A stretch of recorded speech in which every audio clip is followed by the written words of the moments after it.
Hello friends, आप सभी का स्वागत है हमारे यूट्यूब चैनल थिंक आइस पर। सो गाइस, आज हम बात करने वाले हैं क्लास 9th का फिजिक्स का चैप्टर ध्वनि।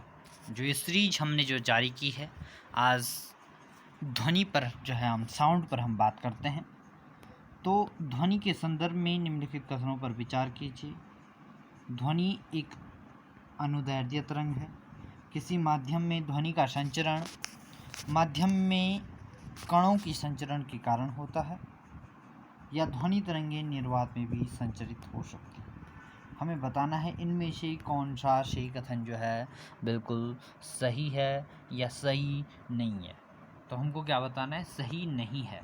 तो नहीं पर फोकस कीजिए। एलिमिनेशन वाले फॉर्मेट से अगर करें तो ध्वनि क्या है, यांत्रिक तरंगें हैं, लेकिन अनुदैर्ध्य तरंग हैं, अनुप्रस्थ नहीं।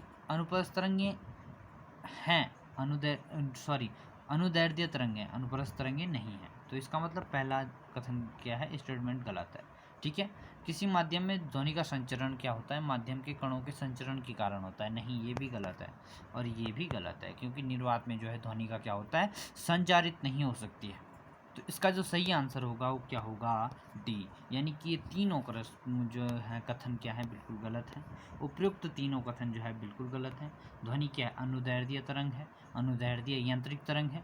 ध्वनि संचरण में माध्यम के कण आगे नहीं बढ़ते, केवल विक्षोभ ही संचरित होता है। विक्षोभ जब इस प्रकार से जो है, इस प्रकार से विक्षोभ बनता है, इस प्रकार से सघन माध्यम, विरल माध्यम, इस प्रकार से होता है। ठीक है। अतः ध्वनि वस्तुओं की कंपन के कारण उत्पन्न होती है। जब वस्तुएं क्या होती हैं, वाइब्रेट करती हैं, तो ध्वनि उत्पन्न होती है। परंतु किसी माध्यम में ध्वनि का संचरण माध्यम के कणों के विक्षोभ के संचरण के कारण होता है।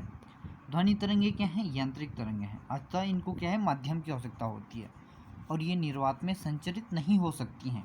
इन्हें संचरण के लिए क्या माध्यम की क्या पड़ती है, आवश्यकता पड़ती है। ठीक है दोस्त, अब हम समझते हैं प्रकाश विद्युत प्रभाव की खोज किसने की। देखिए दोस्त, वैसे तो हम अल्बर्ट आइंस्टीन का नाम जो है प्रकाश विद्युत प्रभाव के लिए जो है सुनते हैं, लेकिन प्रकाश विद्युत प्रभाव की जो खोज का जो श्रेय है वो हेनरिच रुडोल्फ हर्ट्ज इसको जाता है। ठीक है, Heinrich Rudolf Heinrich Rudolf Hertz ने प्रकाश विद्युत प्रभाव की खोज की, जिसकी बाद में अल्बर्ट आइंस्टीन ने क्या की, व्याख्या की। ठीक है। आवृत्ति का जो एसआई यूनिट है वो क्या है, हर्ट्ज। जो आवृत्ति को हम किस में नापते हैं, हर्ट्ज में नापते हैं। ठीक है। इन्होंने ही जेसी मैक्सवेल के विद्युत चुंबकीय सिद्धांत के प्रयोगों की क्या की, पुष्टि की। जो जेसी मैक्सवेल के जो विद्युत चुंबकीय सिद्धांत हैं, जो उनके प्रयोग हैं, उनकी क्या की, पुष्टि की। ठीक है दोस्त, अब हम तीसरे प्रश्न की ओर बढ़ते हैं। ध्वनि की तीव्रता और प्रबलता के संदर्भ में निम्नलिखित कथनों पर विचार कीजिए। वैसे तो सुनने में आपको दोनों नाम एक जैसे लग रहे होंगे, तीव्रता या प्रबलता, लेकिन अंतर है। अंतर क्या है, अब समझते हैं। ठीक है। तीव्रता ध्वनि का वह लक्षण है जिसके अनुसार उसका मोटा या पतला होना निर्धारित होता है, जो कि बिल्कुल जो है गलत है, क्योंकि तीव्रता नहीं होता है, वो क्या होता है, तारत्व होता है। ठीक है। प्रबलता ध्वनि के लिए कानों की संवेदनशीलता की माप है, प्रबलता। ठीक है। तो निम्नलिखित में से कौन सा सही कथन जो है बिल्कुल सही है, तो हमें बताना है कि कौन सा कथन जो है बिल्कुल सही है। तो इनमें से जो सही आंसर होगा वो क्या होगा, केवल जो है दूसरा, केवल बी आंसर जो है बिल्कुल सही होगा। अब हम समझते हैं, कथन एक गलत है, क्योंकि ध्वनि का वह लक्षण जिससे उसके मोटे या पतले होने का निर्धारण होता है, तारत्व कहलाता है। ठीक है। दूसरे शब्दों में, किसी उत्सर्जित ध्वनि की आवृत्ति को मस्तिष्क जिस प्रकार अनुभव करता है उसे क्या कहते हैं, तारत्व कहते हैं। ठीक है। यदि आवृत्ति जो है उच्च होती है तो तारत्व भी उच्च होता है, यदि आवृत्ति निम्न होती है तो तारत्व भी निम्न होता है। ठीक है। आई होप आपके समझ में आ रहा होगा। ठीक है। किसी एकांक क्षेत्रफल से 1 सेकंड में गुजरने वाली ध्वनि को क्या कहते हैं, ध्वनि ऊर्जा को ध्वनि की तीव्रता कहते हैं।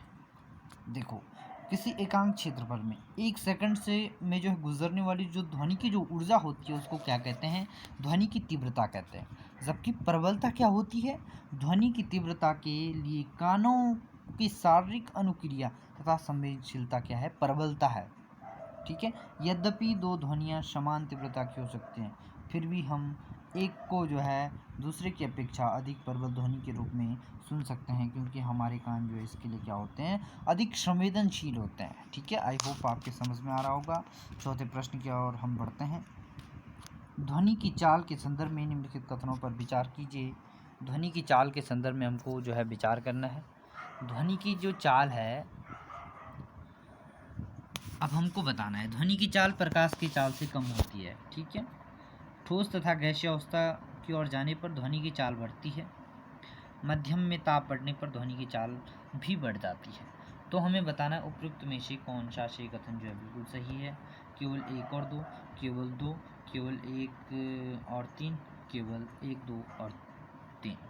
तो हमें बताना है। देखिए दोस्त, इसमें अगर आप जो है आपने जो है ध्वनि के बारे में थोड़ा सा भी पढ़ा होगा तो आपको पता होगा कि ठोस से गैसीय अवस्था की ओर जाने पर क्या होता है, ध्वनि की चाल बढ़ती नहीं है बल्कि क्या होती है, घटती है।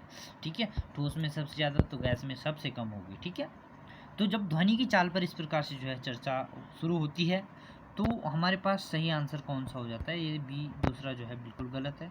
सही आंसर होता है हमारे पास केवल 1 और 3। ठीक है, अब इसकी व्याख्या पर जो है चर्चा करते हैं। कथन 1 क्या है, बिल्कुल सही है, ध्वनि की चाल प्रकाश की चाल से बहुत कम है। कथन 2 गलत है। ठीक है, क्योंकि ठोस से गैसीय अवस्था के जो ओर जाने पर ध्वनि की चाल क्या है, घटती है ना कि बढ़ती है। ठीक है, किसी माध्यम में ध्वनि की चाल मुख्यतः संचरित होने वाले माध्यम की प्रकृति तथा ताप पर निर्भर होती है। उदाहरण के लिए मान लीजिए वायु में जो है ध्वनि की चाल 0 डिग्री सेल्सियस पर कितनी होती है, 331 मीटर प्रति सेकंड, और 22 डिग्री सेल्सियस पर कितनी होती है, 344 मीटर पर सेकंड होती है। कुछ उदाहरणों को इस प्रकार देख सकते हैं। ठीक है, एग्जाम्पल दे रखे हैं 25 डिग्री सेल्सियस पर ध्वनि की चाल। ठीक है, सॉलिड अवस्था में जो है, अब हम अवस्थाओं पर डिस्कशन करते हैं। देखिए, सॉलिड अवस्था में, ठोस अवस्था में जो पदार्थ हो गया या कितनी चाल जो है उसमें होती है। ठीक है, 25 डिग्री सेल्सियस पर जो है ये बात हो रही है। एल्यूमिनियम में जो है जो ध्वनि की चाल होगी वो 6420 मीटर पर सेकंड होगी। ठीक है, और निकेल में 6040 मीटर पर सेकंड। स्टील में कितना होगा, 5960। लोहे में कितना होगा, 5950। और वहीं अगर पीतल में बात करें, पीतल में कितना होगा, पीतल में होगा 4700, और कांच में क्या होगा, 3980। ठीक है दोस्त, अब हम बात करते हैं जल में, जल द्रव में। ठीक है, जल, समुद्री जल में जो है अलग चाल होगी, आसूत या नॉर्मल पीने वाला जल जो है इसमें अलग होगी। ठीक है, 1531 किसमें, समुद्री जल में, और 1498 किसमें, आसूत जल में। ठीक है, इथेनॉल हो गया, इथेनॉल में कितना होता है, 1207, और मिथेनॉल में 1103। वहीं अगर गैसों की बात करें तो गैसों में जो है सबसे ज़्यादा जो ध्वनि की चाल होगी वो किस में होगी, हाइड्रोजन में। ठीक है, 1284, हीलियम में 965। वायु, नॉर्मल वायु, अगर आपके पास पूछा जाता है कि वायु में जो है ध्वनि की चाल कितनी होती है, तो आपका आंसर जो होना चाहिए कितना होना चाहिए, 346 होना चाहिए। ठीक है, ऑक्सीजन में 316, और सल्फर डाइऑक्साइड में जो है 213 ध्वनि की क्या होती है, चाल होती है। आई होप ध्वनि की चाल जो है आप समझ चुके होंगे। अब हम 5वें प्रश्न की ओर जो है यहाँ पर बढ़ते हैं। निम्नलिखित कथनों पर विचार कीजिए। ठीक है, कथन क्या है, ध्वनि बूम यानी कि सोनिक बूम पराध्वनिक गति के कारण उत्पन्न प्रघाती तरंगों से संबंध वायुदाब में परिवर्तन से उत्पन्न बहुत तेज और प्रबल ध्वनि है। ठीक है, किसी ध्वनि की स्पष्ट प्रतिध्वनि सुनने के लिए मूल ध्वनि तथा परावर्तित ध्वनि के बीच कम से कम 0.1 सेकंड का समय अंतराल आवश्यक है। अनुरणन, बारंबार परावर्तन से ध्वनि में स्थायित्व की स्थिति होती है। ठीक है, उपयुक्त में से कौन सा से कथन जो है बिल्कुल सही है, तो इसका सही आंसर क्या होगा, डी होगा, यानी कि 1, 2 और 3 जो है तीनों क्या है, सही है। उपयुक्त सभी कथन क्या है, सही है।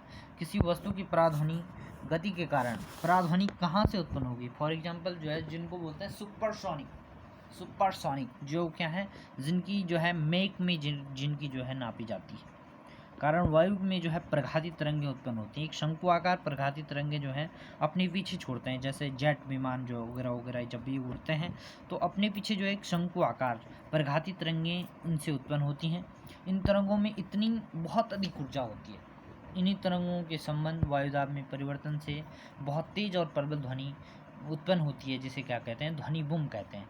पराध्वनिक वायुयान से उत्पन्न ध्वनि में इतनी अधिक मात्रा में ऊर्जा होती है कि यह जो है खिड़कियों के शीशों तक को तोड़ सकती है और भवनों को भी क्षति पहुंचा सकती है। आप सोच सकते हैं कितनी पावरफुल जो है ये होती है। ठीक है, हमारे मस्तिष्क में ध्वनि की संवेदना लगभग 0.1 सेकंड तक बनी रहती है। इसी कारण ध्वनि की स्पष्ट प्रतिध्वनि सुनने के लिए मूल ध्वनि तथा परावर्तित ध्वनि के बीच कम से कम 0.1 सेकंड का समयांतराल आवश्यक है। ये तो रही समयांतराल की बात, लेकिन अगर हमें अपनी किसी ध्वनि का, उसका परावर्तित ध्वनि को जो है स्पष्ट सुनना है तो कितनी डिस्टेंस होनी चाहिए? तो हमारे पास आता है 16.6 मीटर या फिर 17 मीटर जो है, इसको सीधे सीधे हम कह सकते हैं शॉर्ट में। तो कम से कम 17 मीटर की दूरी अगर हमारे पास है परावर्तक पृष्ठ और जहाँ से हम ध्वनि उत्पन्न कर रहे हैं, परावर्तन कहीं से भी हो सकता है, दीवार से भी हो सकता है या फिर आपके पहाड़ी से भी हो सकता है। तो इसके बीच का जो समयांतराल जो है कम से कम 0.1 सेकंड होना चाहिए। लेकिन जो परावर्तित पृष्ठ और हमारे बीच की जो दूरी है वो कितनी होनी चाहिए? 17 मीटर या 16.6 मीटर। ठीक है दोस्त, तो कंफ्यूज नहीं होना है 17 मीटर आए या फिर 16.6 मीटर आए, तो इसमें बिल्कुल भी कंफ्यूज नहीं होना है। ठीक है, बारंबार परावर्तन के कारण ध्वनि में स्थायित्व का होना अनुरणन कहलाता है। इस स्थिति में ध्वनि बारंबार परावर्तन के कारण तब तक बनी रहती है जब तक कि यह इतनी कम न हो जाए कि सुना ही न पड़े। ठीक है, आई होप आपके समझ में आ रहा होगा, अनुरणन को आपने समझ लिया होगा कि बारंबारता परावर्तन के कारण ध्वनि में जो है स्थायित्व का होना अनुरणन कहलाता है। इस स्थिति में ध्वनि बारंबार परावर्तन के कारण तब तक बनी रहती है जब तक यह इतनी कम न हो जाए कि सुना ही न पड़े। आपने जो है कभी जो है मंदिर में जो है घंटी बजाई होगी, वहाँ पर आपने इस चीज़ को जो है ज़रूर अनुभव किया होगा। कभी आपने मंदिर की जो है घंटी बजाई होगी इस प्रकार से, तो जब आप यहाँ पर बजाते हो तो वो ध्वनि जो है बारंबार परावर्तन होता रहता है उस ध्वनि का।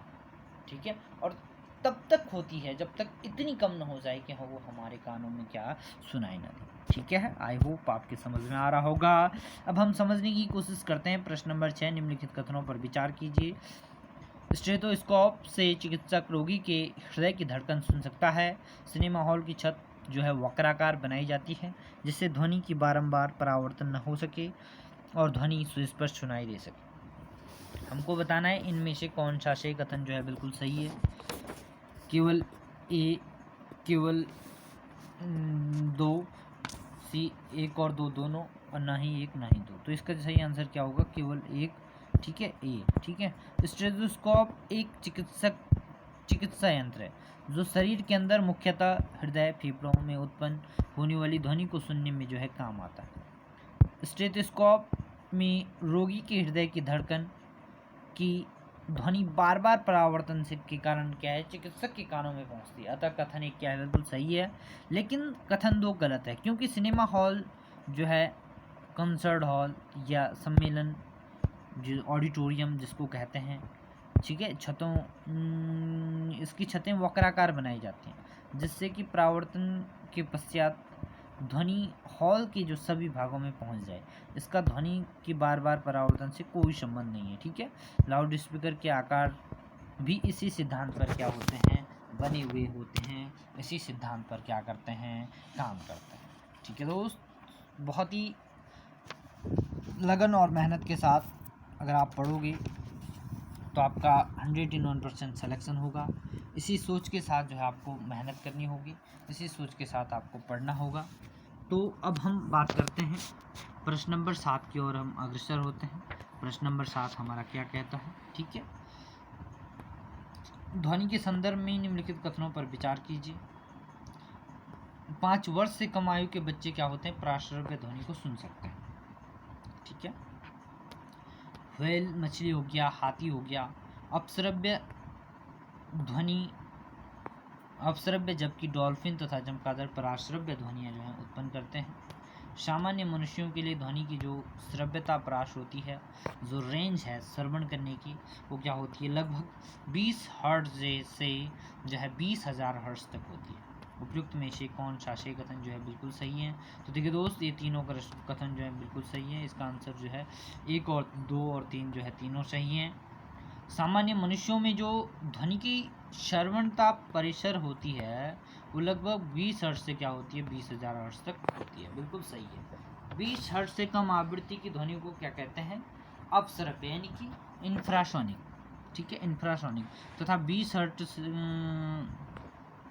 20 किलो हर्ट्ज से अधिक की ध्वनियों को क्या कहते हैं? 20,000 या 20 किलो हर्ट्ज से जो है अधिक की ध्वनियों को क्या कहते हैं? प्राश्रव्य ध्वनि या पराध्वनिक कहते हैं। ठीक है दोस्त। 5 वर्ष से कम आयु के बच्चे तथा कुछ जंतुओं में क्या होती हैं, 25 किलो हर्ट्ज तक की ध्वनि सुन सकते हैं।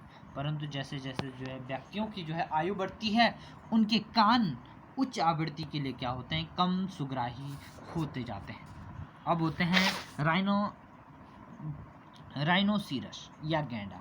गैंडा क्या होता है, 5 हर्ट्ज तक की आवृत्ति को जो है अपश्रव्य ध्वनि को उपयोग करके जो है संपर्क स्थापित करते हैं।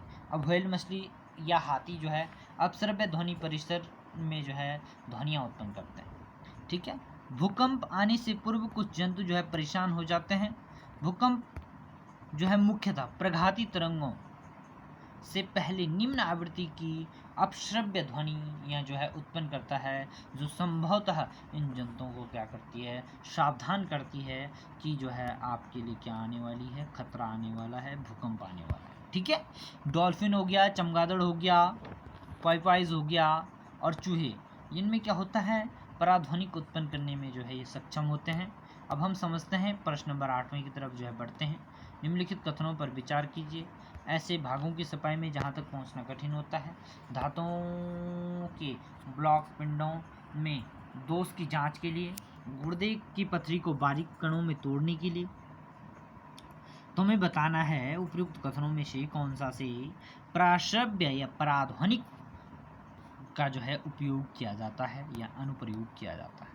तो इसका जो सही आंसर है वो क्या है, डी है। सभी जगह जो है पराध्वनिक या प्राश्रव्य तरंगों का जो है उपयोग किया जाता है। प्राश्रव्य ध्वनियाँ जो है अवरोध की उपस्थिति में भी एक निश्चित पथ में गमन कर सकती है। अतः उद्योग एवं चिकित्सा में क्या होते हैं, इसके बहुत सारे अनुप्रयोग हैं। ठीक है। वस्तु के ऐसे भाग जहाँ तक पहुँचना जो है बहुत कठिन होता है, जैसे सर्पिलाकार नली हो गई, विषम आकार के पुर्जे हो गई, इलेक्ट्रॉनिक अवयव हो गया, या आदि को साफ करने वाले मार्जन बिलियन में रखकर इनमें जो है पराध्वनिक तरंगे जो है भेजते हैं, और उच्च आवृत्ति के कारण धूल, चिकनाई तथा गंदगी के कण जो है अलग होकर जो है गिर जाते हैं, और वस्तु जो है पूर्णतः क्या हो जाती है, साफ हो जाती है, स्वच्छ हो जाती है। तो इसमें क्या होते हैं, प्राश्रव्य तरंगों का जो है उपयोग किया जा सकता है। प्राश्रव्य तरंगों की जो है उपयोगिता आपको जो है समझ में आ गई होगी। धातु के ब्लॉकों में दोषों का पता लगाने के लिए इनमें पराध्वनिक तरंगों को गुजारा जाता है। यदि थोड़ा भी दोष या दरार आदि होता है तो पराध्वनिक तरंगें क्या होती हैं, परावर्तित हो जाती हैं, जो दोष की उपस्थिति को दर्शाते हैं।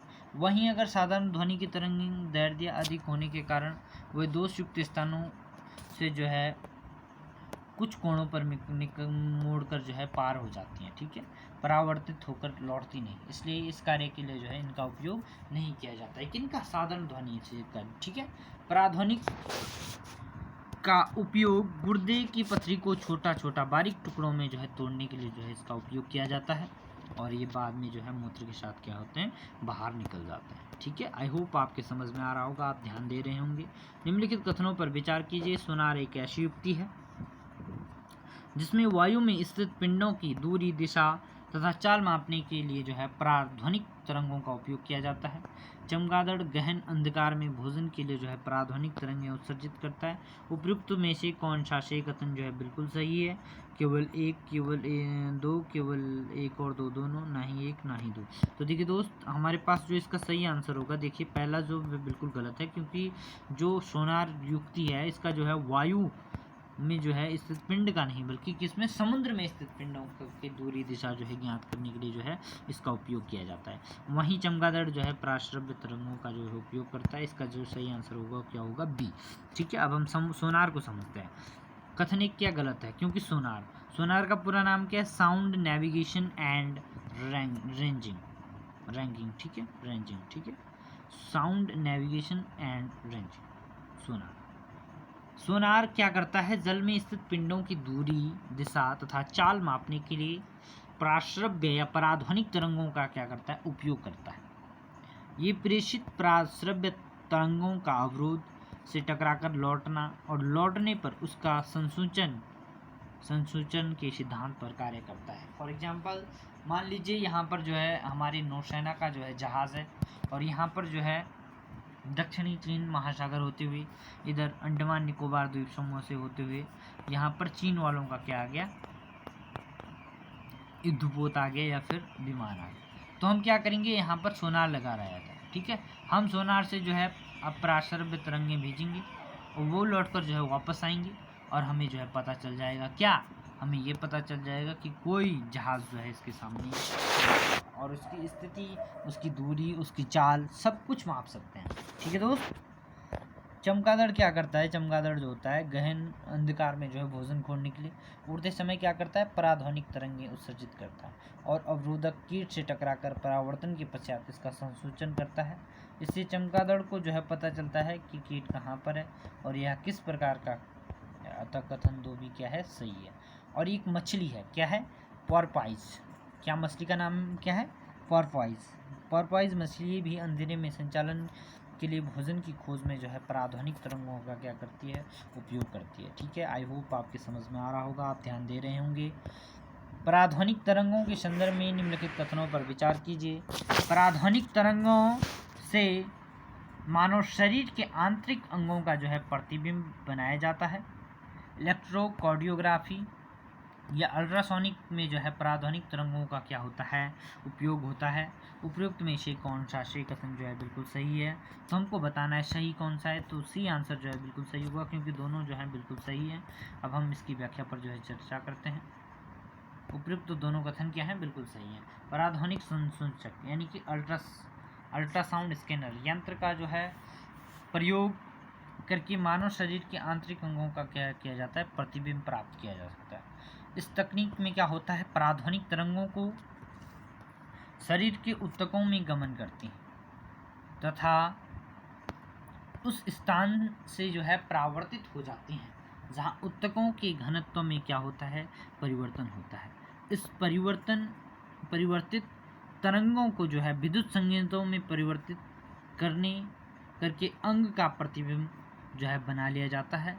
यह संसूचक शरीर की असमानताएं जैसे पित्ताशय हो गया, गुर्दे की पथरी हो गई और विभिन्न अंगों में जो है अवरुद्ध ट्यूमर का पता लगाने में क्या होते हैं, सहायक होते हैं। ठीक है दोस्त, इस तकनीक को क्या कहते हैं, सोनोग्राफी कहते हैं। अल्ट्रासोनोग्राफी का उपयोग किसमें, गर्भकाल में भ्रूण की जात तथा जन्मजात दोष तथा उसकी वृद्धि की अनियमितताओं का पता लगाने के लिए जो है किया जाता है अल्ट्रासाउंड का उपयोग। अब हम अंतिम प्रश्न की ओर बढ़ते हैं, वो है मानव कान। देखिए दोस्त, इस मानव कान का जो है स्पेशल जो है सिलेबस में जो है वर्णन किया गया है। मानव कान का जो है इस प्रकार से ये, ठीक है, इस प्रकार से। ठीक है, तो हम मानव कान के बारे में भी अलग से जो है पढ़ेंगे। सर्वणीय आवृत्तियों द्वारा वायु में होने वाले दाब परिवर्तनों को विद्युत संकेतों में बदलता है। असर्वणीय आवृत्तियों द्वारा होने वाले वायु में दाब परिवर्तनों को क्या करता है, विद्युत संकेतों में बदलता है। सी क्या है, वायु में होने वाले विद्युत चुम्बकीय परिवर्तनों को सर्वणीय आवृत्ति में बदलता है। ये हो गया, वायु में होने वाले विद्युत चुम्बकीय परिवर्तनों को जो है असर्वणीय आवृत्तियों में जो है बदलता है। तो इसका जो सही आंसर होगा वो क्या हो जाएगा, ए हो जाएगा। ठीक है, ए जो क्या करता है, ये क्या करता है, सर्वणीय आवृत्तियों द्वारा वायु में होने वाले जो दाब परिवर्तन होते हैं उनको क्या करता है, विद्युत संकेतों में क्या हल करता है, बदलता है। अब हम मानव कर्ण के बारे में जो है समझने की कोशिश करते हैं। ठीक है दोस्त, मानव कर्ण क्या करता है? श्रवणीय आवृत्तियों द्वारा वायु में होने वाले दाब परिवर्तनों तथा विद्युत संकेतों को क्या करता है? बदलता है, जो श्रवण तंत्रिका से होते हुए मस्तिष्क तक पहुंचते हैं। बाहरी कान, जो हमारे जो कर्ण पल्लव होते हैं, इस प्रकार से जो ये हमारे कर्ण पल्लव होते हैं, ये क्या करते हैं? प्रवेश से जो है ध्वनि को एकत्र करते हैं और ध्वनि को जो है श्रवण नलिका, ये श्रवण नलिका है, ठीक है। श्रवण नलिका के सिरे पर उपस्थित कर्णपटा, यहाँ पर एक झिल्ली लगी होती है जिसको क्या कहते हैं? पर्दा भी कहते हैं, ठीक है। कर्णपटा झिल्ली में क्या करते हैं? उत्पन्न करते हैं, कंपन उत्पन्न करते हैं। अब ये झिल्ली क्या होगी? वाइब्रेट होगी, ठीक है। अब क्या होगी? ये झिल्ली क्या होगी? ये इस प्रकार से, ये इस प्रकार से, ठीक है। ये अभी यहाँ पर क्या है? एक कर्ण पल्लव, ठीक है, एक झिल्ली है, कर्णपटा जिसको कहते हैं। तो ये झिल्ली क्या करती है? कंपन करती है। और मध्य कर्ण में विद्यमान 3 हड्डियाँ, यहाँ पर होती हैं 3 हड्डियाँ, यहाँ पर मध्य कर्ण में, ठीक है। ये सेंटर पॉइंट में यहाँ पर होते हैं 3 हड्डियाँ। हड्डियों का नाम क्या है? मुद्रक हो गया, निहाई हो गया और वलयक हो गया। इन कंपनों को क्या करते हैं? दाब परिवर्तनों को कई गुना बढ़ा देते हैं।